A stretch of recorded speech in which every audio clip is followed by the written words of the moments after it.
Hello everyone, welcome to Techyonics Jest. Next हम start करेंगे maths magic class 1। तो students, maths magic class 1 के सारे चैप्टर्स हम पढ़ चुके हैं, लेकिन इंग्लिश में। तो इस बार हम सारे चैप्टर्स को पढ़ेंगे इन हिंदी। तो इसीलिए अगर आप लोग हमारे चैनल में नए हो तो हमारे चैनल को सब्सक्राइब करो और जो नोटिफिकेशन आइकॉन है उस पर भी क्लिक करो। तो सबसे पहला चैप्टर है शेप्स एंड स्पेस। तो इसमें फर्स्ट टॉपिक है इनसाइड आउटसाइड। तो स्टूडेंट्स, क्या मतलब होता है इनसाइड का और आउटसाइड का? तो इनसाइड का मतलब है अंदर, आउटसाइड का मतलब है बाहर। तो जब मैं इनसाइड कहूँ तो आप समझना अंदर, और आउटसाइड कहूँ तो आप समझना बाहर। तो यहाँ पर एक स्टोरी है, उस स्टोरी को हम दोनों साथ में पढ़ेंगे। स्टोरी का नाम है the Arab and his camel. तो यहाँ पर दो वर्ड्स हैं, एक है अरब, दूसरा कैमल। तो स्टूडेंट्स, अरब का क्या मतलब होता है? ये वो लोग होते हैं जो अरेबियन कंट्रीज में रहते हैं। तो अरेबियन कंट्रीज क्या होता है? तो countries like Algeria, Egypt, Sudan, Saudi Arabia, United Arab emirates, ये जो सारे कंट्रीज हैं, दीज आर अरेबियन कंट्रीज। तो यहाँ में पर रहने वाले लोगों को हम कहेंगे अरब पीपल। और यहाँ पर एक और वर्ड है कैमल। कैमल का क्या मतलब है? तो कैमल इज एन एनिमल जो डेजर्ट रीजन्स में पाए जाते हैं। कैमल की एक फोटो देखते हैं। तो कैमल कुछ इस तरह दिखता है स्टूडेंट्स। तो यह स्टोरी है एक अरब और एक कैमल की। It was a cold winter day. The Arab was travelling on the camel's back. At night, the Arab pitched his tent and went inside it. The camel was outside. तो यहाँ पर वो कह रहे हैं It was a cold winter day. Day का मतलब दिन, cold का मतलब ठंड, और विंटर क्या है? तो ये एक सीजन है। जैसे बहुत सारे सीजन्स होते हैं, summer season, winter season, spring season, monsoon season. तो ये विंटर सीजन की बात है। So it was a cold winter day. यह एक दिन की बात है जिस दिन बहुत ठंड थी। The Arab was travelling on the camel's back. तो अरब क्या कर रहे थे? वो ट्रैवल कर रहे थे, मतलब एक जगह से दूसरी जगह जा रहे थे। कैसे? तो कैमल के बैक पर बैठ करके। कैमल का मतलब ऊंट। तो ऊंट के बैक पर बैठ करके अरब ट्रैवल कर रहे थे, मतलब एक जगह से दूसरे जगह जा रहे थे। At night the Arab pitched his tent and went inside it.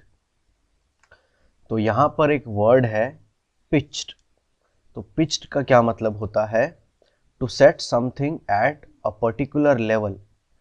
किसी एक लेवल पर जब आप किसी चीज़ को सेट करते हो, जैसे ग्राउंड पर आपने एक टेंट लगाया, तो हम कहेंगे आई पिच्ड अ टेंट। मैंने ग्राउंड पर एक टेंट लगाया। तो यहाँ पर अरब ने क्या किया? At night the Arab pitched his tent, मतलब जब रात हो गई तो अरब ने अपना टेंट लगाया। एंड वेंट इनसाइड इट, और फिर टेंट लगाने के बाद अरब ने क्या किया? वह उसके अंदर चला गया। The camel was outside. तो अरब कैमल के साथ ट्रैवल कर रहा था। रात जब हो गई तो अरब ने अपना टेंट लगाया और वो टेंट के अंदर चला गया। इनसाइड का मतलब अंदर। तो बाहर कौन रह गया? कैमल। कैमल टेंट के बाहर था। चूंकि ठंड बहुत ज़्यादा थी तो कैमल अरब से पूछता है, मे I put my neck inside? क्या मैं अपना नेक टेंट के अंदर ले लूं? It is too cold outside. बाहर बहुत ज़्यादा ठंड है। यह सुनकर के अरब कहता है, okay you may put your neck inside, कि ठीक है, तुम अपना नेक टेंट के अंदर रख सकते हो। तो जब अरब ने कहा कि ठीक है, तुम अपने नेक को टेंट के अंदर रख सकते हो, तो उसने अपना नेक टेंट के अंदर कर लिया। लेकिन चूंकि ठंड बाहर बहुत ज़्यादा थी तो कैमल ने अरब से फिर पूछा, may I put my front legs inside, क्या मैं अपने फ्रंट लेग्स को भी टेंट के अंदर रख सकता हूं? यह सुनकर के अरब ने जवाब दिया, okay you may put your front legs inside, ठीक है तुम अपने फ्रंट लेग्स को टेंट के अंदर रख सकते हो। तो स्टूडेंट्स, फ्रंट लेग्स का क्या मतलब होता है? तो एक कैमल के टोटल 4 पैर होते हैं। लेग का मतलब पैर, तो सामने के 2 पैर होते हैं और पीछे 2 पैर होते हैं। तो फ्रंट लेग्स का मतलब सामने के 2 पैर। तो कैमल अरब से पूछ रहा था कि क्या मैं अपने ये जो सामने के 2 पैर हैं, आगे के 2 पैर, इनको टेंट के अंदर रख सकता हूं? तो यह सुनकर के अरब ने कहा, ठीक है तुम अपने सामने के 2 पैरों को टेंट के अंदर रख सकते हो। फिर कैमल अरब से पूछता है, can I come inside, it is too cold outside. तो कैमल ने अपना नेक और अपने सामने के 2 पैर टेंट के अंदर कर लिए थे, लेकिन तब भी उसे बहुत ठंडी लग रही थी। तो कैमल पूछता है, कैन आई कम इनसाइड, क्या मैं पूरी तरह अंदर आकर के बैठ सकता हूँ? It is too cold outside, बाहर, आउटसाइड का मतलब बाहर, बाहर बहुत ठंड है। तो कैप अरब कहता है, no the tent is too small for both of us, नहीं यह टेंट हम दोनों के लिए बहुत छोटी है। स्मॉल का मतलब छोटा। तो अरब कहता है, इस टेंट में इतनी जगह नहीं है कि हम दोनों एक साथ इसके अंदर बैठ सकें। तो यह सुन करके कैमल क्या करता है? कैमल टेंट के अंदर चला जाता है और अरब को बाहर कर देता है। So I am coming inside and you go outside. तो जब अरब कहता है कि नहीं, टेंट में 2 लोग जितने जगह नहीं है, तो फिर कैमल क्या कहता है? तो फिर ठीक है, मैं अंदर चला आता हूँ और तुम बाहर चले आओ। यह कह करके वो टेंट के अंदर चला जाता है और अरब को टेंट के बाहर कर देता है। Next is bigger smaller, tick the bigger. तो स्टूडेंट्स, 2 वर्ड्स होते हैं, एक होता है बिग, एक होता है स्मॉल। बिग का मतलब क्या होता है? बड़ा। स्मॉल का मतलब क्या होता है? छोटा। बिग का मतलब होता है बड़ा, स्मॉल का मतलब छोटा।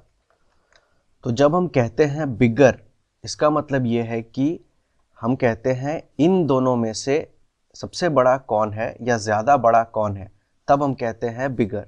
स्मॉलर का मतलब इन दोनों में से सबसे स्मॉल या सबसे छोटा कौन है, तब हम कहते हैं स्मॉलर। ये दोनों जो वर्ड्स हैं, बिगर और स्मॉलर, ये कंपैरिजन के लिए यूज़ होते हैं। जैसे फॉर एग्जाम्पल, अगर हमें बिग कहना है तो हम कहेंगे दिस इज़ बिग, और जब हम स्मॉल कहेंगे तो हम कहेंगे दिस इज़ स्मॉल। जैसे ये एक हिप्पोपोटामस है तो हम कह सकते हैं द हिप्पोपोटामस इज़ बिग, और यह एक डॉग है तो हम कह सकते हैं द डॉग इज़ स्मॉल। लेकिन जब हम बिगर कहेंगे तो हम कहेंगे the hippopotamus is bigger than the dog, और जब स्मॉलर हमें कहना होगा या यूज़ करना होगा तो कैसे कहेंगे? The dog is smaller than the hippopotamus. तो बिगर और स्मॉलर दोनों कंपैरिजन में यूज़ होते हैं। तो सबसे पहले है टिक द बिगर, मतलब इन दोनों में जो ज़्यादा बड़ा है उसे हमें टिक करना है। तो आप बताओ, इन दोनों में ज़्यादा बड़ा कौन है? हिप्पोपोटामस है या फिर डॉग है? Answer is hippopotamus. तो यहाँ पर हम इसे टिक करेंगे। Next is tick the smaller. तो यहाँ पर 2 लीव्स की फ़ोटो है, तो इन दोनों में ज़्यादा छोटा कौन है, तो उसे हमें टिक करना है। तो आप बताओ स्टूडेंट्स, क्या ये ज़्यादा छोटा है या ये ज़्यादा छोटा है? आंसर इज ये लीफ ज़्यादा छोटा है, तो इसे हम टिक करेंगे। नेक्स्ट यहाँ पर और 2 एनिमल्स की फ़ोटो है। क्या आप इन 2 एनिमल्स के नाम बता सकते हो? तो यह किसकी फ़ोटो है? स्क्विरल की। स्क्विरल की क्या स्पेलिंग होती है? SQUIRREL। तो ये है स्क्विरल, और ये कौन सा एनिमल है? दिस इज अ काऊ। जिसे हम हिंदी में कहते हैं गाय। तो बताओ स्टूडेंट्स, इन दोनों में स्मॉलर कौन है, मतलब इन दोनों में ज़्यादा छोटा कौन है? क्या काऊ छोटी है या स्क्विरल छोटा है? Answer is squirrel. तो स्क्विरल को हम टिक करेंगे। तो यहाँ हम क्या कह सकते हैं? The squirrel is smaller than the cow. Next is tick the smaller tyre. तो यहाँ पर दो टायर्स की फोटो है, इन दोनों में ज़्यादा छोटा कौन है उसे आपको टिक करना है। तो आप बताओ, क्या ये टायर ज़्यादा छोटा है या ये टायर ज़्यादा छोटा है? आंसर इज ये टायर। तो ये टायर दोनों में ज़्यादा छोटा है। Next is biggest smallest. Biggest का मतलब सबसे बड़ा, स्मॉलेस्ट का मतलब सबसे छोटा। तो जब हम कहते हैं बिगेस्ट, इसका मतलब यह है कि दो से ज़्यादा चीज़ों की कंपैरिजन हो रही है, या फिर जब आप कहोगे स्मॉलेस्ट, इसका भी मतलब यह है कि दो से ज़्यादा चीज़ों की कंपैरिजन हो रही है। तभी हम कहेंगे इन सब में सबसे बड़ा कौन है उसको टिक करो, या इन सब में सबसे छोटा कौन है उसको टिक करो। जैसे फॉर एग्जाम्पल यहाँ पर है टिक द स्मॉलेस्ट ट्री। यहाँ पर आप देख सकते हो 3 ट्री है। चलिए काउंट करते हैं टोटल यहाँ पर कितनी ट्री है। तो ये हो गया 1, दिस इज 2, दिस इज 3। तो यहाँ पर टोटल नंबर ऑफ ट्रीज कितने हैं? 1 2 3 विच इज इक्वल टू 3। तो यहाँ पर 3 ट्री हैं, और इन तीनों ट्रीज में से जो सबसे छोटा है उसे हमें टिक करना है। तो स्टूडेंट्स आप बताओ, इन तीनों ट्री में से कौन सा ट्री सबसे छोटा है? Answer is this tree. तो इसे हम टिक करेंगे। Next is tick the biggest animal. Biggest का मतलब सबसे बड़ा। तो स्टूडेंट्स ये 3 कौन से एनिमल्स हैं? क्या आप इनके नाम मुझे बता सकते हो? इस एनिमल को हम क्या कहते हैं? This is a dog. तो इसकी स्पेलिंग होती है DOG, डॉग। ये कौन सा एनिमल है? This is a cat. Cat की क्या स्पेलिंग होती है? CAT, cat. और ये क्या एनिमल है? This is a elephant. Elephant की क्या स्पेलिंग है? ELEPHANT, elephant. तो स्टूडेंट्स जो 3 एनिमल्स यहाँ दिए गए हैं, डॉग, कैट और एलिफेंट, इन तीनों में बिगेस्ट कौन है, मतलब इन तीनों में सबसे बड़ा कौन है उसे हमें टिक करना है। तो आप बताओ, इन तीनों में सबसे बड़ा कौन है? क्या डॉग सबसे बड़ा है? गलत आंसर, क्योंकि एलिफेंट सबसे बड़ा है। तो यहाँ पर elephant is the biggest among these 3। तो एलिफेंट को हम टिक करेंगे। Next is tick the smallest fruit. तो स्टूडेंट्स यहाँ पर कुछ फ्रूट्स हैं, इनमें से जो सबसे छोटा है उसे हमें टिक करना है। तो क्या आप इन फ्रूट्स के नाम मुझे बता सकते हो? ये कौन सा फ्रूट है? This is a mango, MANGO, mango. ये कौन सा फ्रूट है? This is a cherry, CHERRY, cherry. और ये कौन सा फ्रूट है? This is a watermelon. तो वाटरमेलन की क्या स्पेलिंग होती है? WATERMELON, watermelon. तो स्टूडेंट्स इन तीनों फ्रूट्स में से सबसे छोटा फ्रूट कौन सा है, मतलब which fruit is the smallest? आप बताओ। Answer is this fruit is the smallest. तो इसे हम टिक करेंगे। Answer is cherry is the smallest fruit among these 3। Next is tick the biggest bubble. तो बबल का मतलब बुलबुला। तो यहाँ पर कुछ बबल्स हैं, इन बबल्स में से जो सबसे बिगेस्ट बबल है, मतलब जो सबसे बड़ा है, उसे हमें टिक करना है, या उस बबल को हमें टिक करना है। तो आप बताओ स्टूडेंट्स, इन सारे बबल्स में से, तो स्टूडेंट्स आप आंसर बताओ कि इन सारे बबल्स में से कौन सा बबल सबसे बड़ा है? Answer is this bubble. तो इस बबल को हम टिक कर लेते हैं। This bubble is the biggest bubble. Next is top bottom. तो स्टूडेंट्स टॉप का क्या मतलब होता है? तो टॉप का मतलब है ऊपर, और बॉटम का क्या मतलब होता है? बॉटम का मतलब तल या नीचे। तो टॉप का मतलब है ऊपर, बॉटम का मतलब है नीचे। तो जैसे अगर हम इन दो बॉयज को देखें तो ये दोनों स्विंग में खेल रहे हैं, मतलब इस झूले में खेल रहे हैं। तो इसमें से एक लड़का है जो स्विंग के ऊपर है, एक लड़का है जो स्विंग के नीचे है। तो हम कहेंगे this boy is at the top of the swing and this boy is at the bottom of the swing. तो यहां पर हम कह सकते हैं this boy, so this boy is at the top of the swing, यह swing के ऊपर है। इस बॉय के बारे में हम कह सकते हैं, या इस लड़के के बारे में हम कह सकते हैं this boy is at the bottom of the swing, यह लड़का स्विंग के नीचे है। सिमिलरली इसके बारे में हम क्या कहेंगे? This boy is at the bottom of the swing, ये लड़का स्विंग के नीचे है। ठीक उसी तरह से यहां पर एक ट्री है, यहां पर एक बर्ड है और यहां पर एक कैट है। तो हम क्या कहेंगे? This bird is at the top of the tree and the cat is at the bottom of the tree.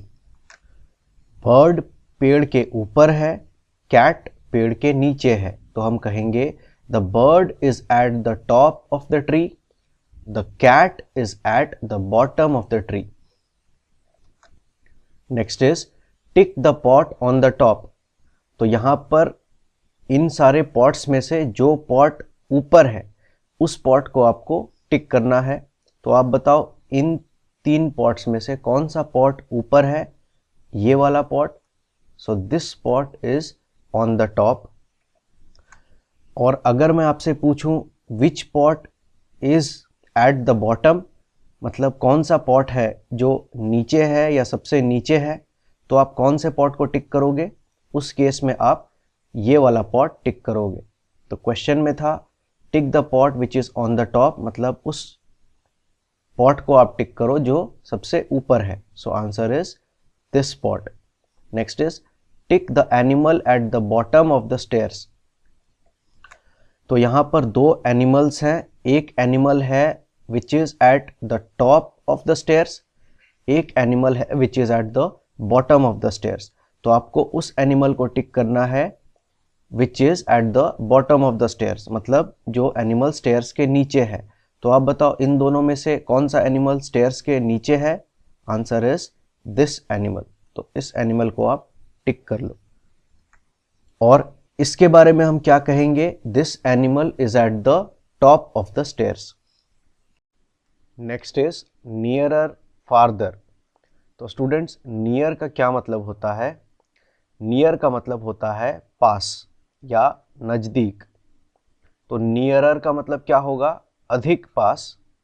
और नियरेस्ट का क्या मतलब होगा? सबसे पास। ठीक उसी तरह से फार का अर्थ है दूर, फार्दर का अधिक दूर, और फारदेस्ट का सबसे दूर। सो नियर का मतलब है पास या नजदीक, नियरर का अधिक पास और नियरेस्ट का सबसे पास। ठीक उसी तरह से फार मतलब दूर, फार्दर मतलब अधिक दूर, फारदेस्ट मतलब सबसे दूर। तो यहां पर क्वेश्चन है tick the bird nearer to home. तो यहां पर 2 बर्ड्स हैं, तो इन दोनों बर्ड्स में से उस बर्ड को आपको टिक करना है which is nearer to home, या फिर वो बर्ड को टिक करो जो इस घर से अधिक पास हो या अधिक नजदीक हो। तो स्टूडेंट्स आप बताओ इन दोनों बर्ड्स में से कौन सा बर्ड इस घर के ज़्यादा पास है या ज़्यादा नज़दीक है? Answer is this bird. So this bird is nearer to home. Next is tick the cat farther from the tree. तो यहाँ पर 2 कैट्स हैं, यहाँ पर एक कैट है, यहाँ पर दूसरा कैट है। तो इन दोनों कैट्स में से कौन सा कैट पेड़ से अधिक दूर है या ज़्यादा दूर है? तो फार्दर का मतलब अधिक दूर। तो स्टूडेंट्स आप बताओ ये 2 कैट्स में से कौन सा कैट है जो इस पेड़ से ज़्यादा दूर है? Answer is this cat. आप देख सकते हो ये कैट यहाँ पर है और ये कैट पेड़ से नज़दीक है, तो हमें उस कैट को टिक करना है जो पेड़ से अधिक दूर हो। So answer is this cat. Next is nearest farthest. Nearest का मतलब सबसे पास या सबसे नज़दीक, फारदेस्ट का मतलब सबसे दूर। तो जैसे इस डायग्राम को अगर हम देखें तो यहाँ पर 3 बच्चे हैं, यहाँ पर एक लड़की है, यहाँ एक लड़की है और यहाँ एक लड़का है। तो हम कह सकते हैं this girl is farthest from the swing, मतलब ये लड़की इस स्विंग से सबसे दूर है। तो अगर हम इन तीनों में देखें तो स्विंग से सबसे ज़्यादा दूर कौन है? अगर हम स्विंग से इस लड़के को देखें तो स्विंग से लड़का इतना दूर है, ये लड़की स्विंग से इतने दूरी पर है। और अगर हम इस लड़की को देखें तो ये स्विंग से कितनी दूर है? तो आप देख सकते हो ये स्विंग से कितनी दूर है। तो हम कहेंगे this girl is farthest from the swing, ये लड़की स्विंग से सबसे अधिक दूर है। Next, this boy is nearest to the swing. Nearest का मतलब सबसे पास। तो अगर आप देखोगे तो ये जो स्विंग है, इस स्विंग से सबसे पास में कौन है? तो ये लड़का है। So this boy is nearest to the swing. Next is tick the puppy farthest from the tree. तो यहाँ पर कुछ पपीज हैं, तो कितने पपीज हैं यहाँ पर? चलिए काउंट करते हैं। So this is 1 2 3 4। पपी का मतलब एक छोटा डॉग। तो यहाँ पर 4 पपीज हैं, तो हमें टिक करना है the puppy which is farthest from the tree, मतलब जो पपी इस ट्री से सबसे दूर है उस पपी को हमें टिक करना है। तो आप बताओ स्टूडेंट्स, इन चारों में से कौन पपी है जो इस ट्री से सबसे दूर है? Answer is puppy number 4। तो इस पपी को हम टिक करेंगे। Next is tick the tree nearest to the bird. तो यहाँ पर कुछ ट्रीज हैं, कितने ट्रीज हैं? काउंट करते हैं। 1 2 3, टोटल 3 ट्रीज हैं। तो हमें उस ट्री को टिक करना है which is nearest to this bird, मतलब उस ट्री को हम टिक करेंगे जो इस बर्ड से सबसे नज़दीक है। तो कौन सा ट्री है? Tree number 3। तो ये ट्री इस बर्ड से सबसे पास में है या सबसे नज़दीक है, तो इसको हम टिक करेंगे।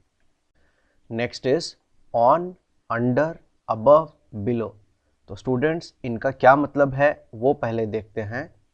तो ऑन का मतलब है पर, इन का मतलब होता है में या भीतर, अंडर का मतलब नीचे, बिहाइंड का मतलब होता है पीछे, बिलो का मतलब भी होता है नीचे, और ओवर का मतलब होता है ऊपर, और अबव का मतलब भी होता है ऊपर। तो ऑन का मतलब पर, अंडर का मतलब नीचे, अबव का मतलब ऊपर, बिलो का मतलब नीचे।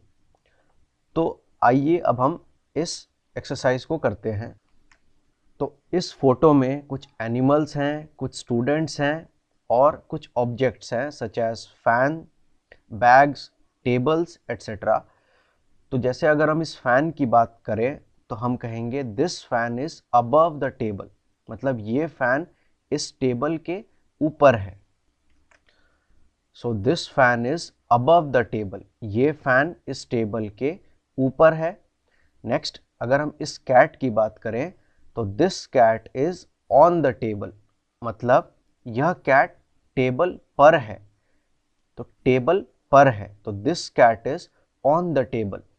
नेक्स्ट, अगर हम इस बॉय की बात करें तो ये भी आप देख सकते हो टेबल पर बैठा हुआ है या इस चेयर पर बैठा हुआ है।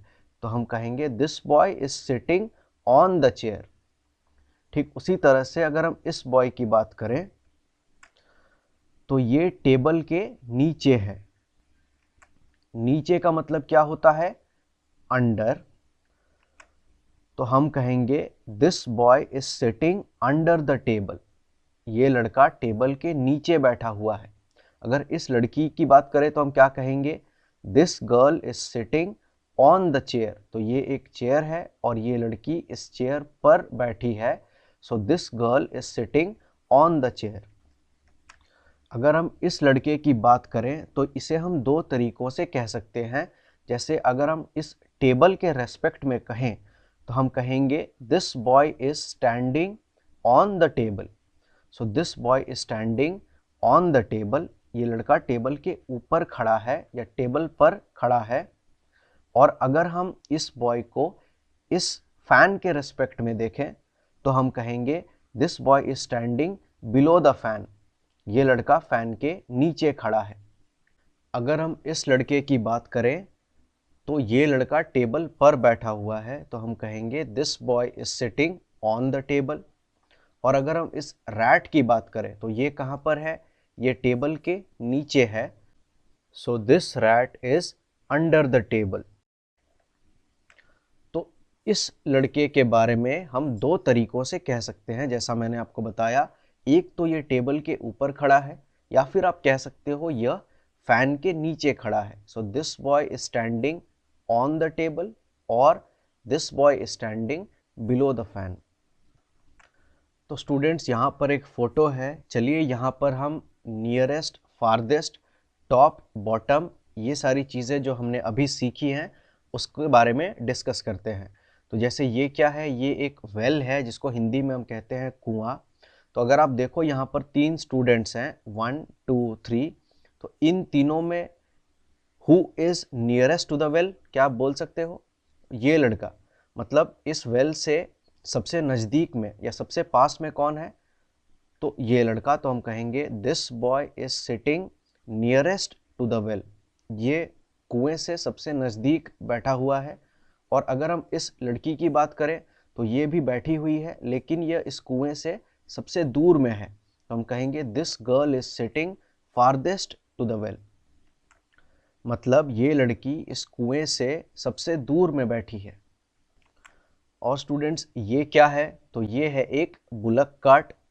तो अगर आप देखो ये लड़का बुलक कार्ट पर बैठा है, बुलक कार्ट के ऊपर बैठा है, और ये आदमी बुलक कार्ट के नीचे बैठा है, बैठ करके उसको चला रहा है।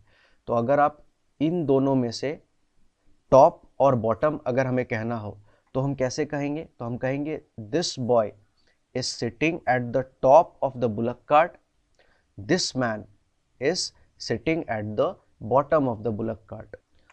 So this boy is sitting at the top of the bullock cart, या फिर this boy is sitting on the top of the bullock cart and this man is sitting at the bottom of the bullock cart.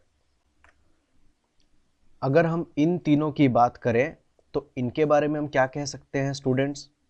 तो इन तीनों में से this woman is nearest to the well and this woman is farthest to the well.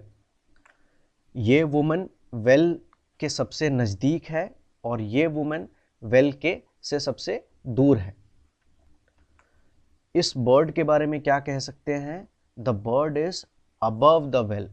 तो above के बारे क्या क्या होता है? अबव मतलब ऊपर। तो स्टूडेंट्स अभी हमने पढ़ा था यहाँ पर कि the fan is above the table, यह फैन इस टेबल के ऊपर है। ठीक उसी तरह से यहाँ हम कहेंगे this bird is above the well, यह बर्ड वेल के ऊपर है। अगर हम टॉप बॉटम देखें तो ये बर्ड टॉप में है और ये वुमन बॉटम में है। तो हम कहेंगे this bird is at the top of the tree, this woman is at the bottom of the tree. So this bird is at the top, this woman is at the bottom. अगर हम इस पेड़ को देखें तो top का मतलब ऊपर, बॉटम का मतलब नीचे। तो कौन है जो पेड़ के ऊपर बैठा है? बर्ड। कौन है जो पेड़ के नीचे है? वुमन, या फिर ये औरत। अगर हम इन तीन घरों की बात करें, 1 1 2 एंड 3, ये तीन घर के बारे में हम बात करें तो हम कहेंगे this house is nearest to this tree and this house is farthest to this tree. ये घर इस पेड़ से सबसे पास में है, ये घर इस पेड़ से सबसे दूर में है। तो सिर्फ हम इन तीन घरों की बात कर रहे हैं, तो तब हम कहेंगे this house is nearest to this tree, this house is farthest to this tree. और अगर हम इस बुलक कार्ट को एक बार फिर से देखें तो this boy is at the top of the bullock cart, this man is at the bottom of the bullock cart. तो ठीक है स्टूडेंट्स, ये था पार्ट 1 ऑफ चैप्टर 1। नेक्स्ट हम पढ़ेंगे shapes around us in part 2। तब तक के लिए अगर आपने हमारे चैनल को सब्सक्राइब नहीं किया है तो आप लोग प्लीज़ हमारे चैनल को सब्सक्राइब कर लो और नोटिफिकेशन आइकॉन पर भी क्लिक कर दो। अगर आपको ये वीडियो अच्छा लगा तो प्लीज़ अपने फ्रेंड्स के साथ भी शेयर करो। मिलते हैं पार्ट 2 में, तब तक के लिए बहुत खुश रहो एंड टेक केयर।